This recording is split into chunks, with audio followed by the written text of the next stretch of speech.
मेरा होली में धोखा दिया है, भतार मेरा होली में धोखा दिया है। तब मैंने भी देवरा जी को मौका दिया है, तब मैंने भी देवरा जी को मौका दिया है।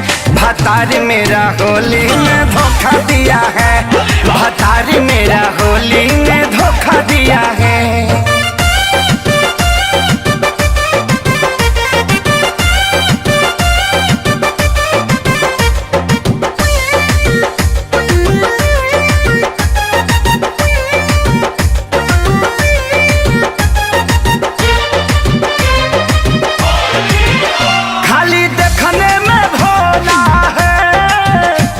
समझती थी लोला है, माल तू वो रखले हैं, मेरे सखी ने बोला है, बोला है।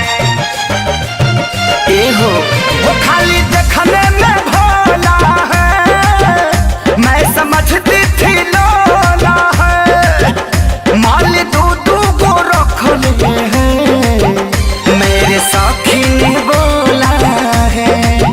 मिलने जाता है मुझको पाता है, झुमका बड़ा बड़ा उसको मुझे छोटा दिया है।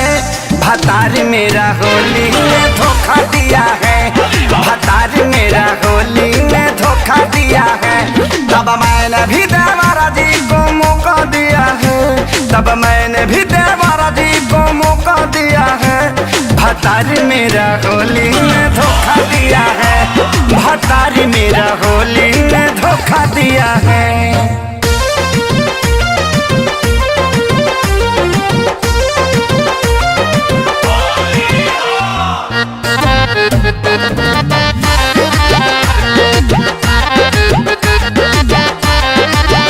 मैं भी ठेला दिखाऊंगी, रोज फगुआ मनाऊंगी, समझ हाथी देवरा से उसका बदला सधाऊंगी।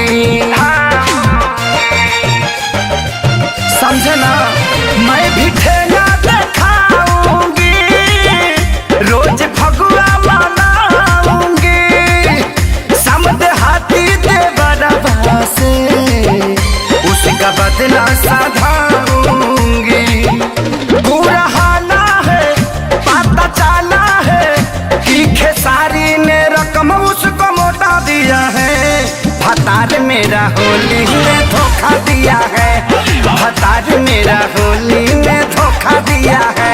तब मैंने भी देवरा जी को मौका दिया है, तब मैंने भी देवरा जी को मौका दिया है।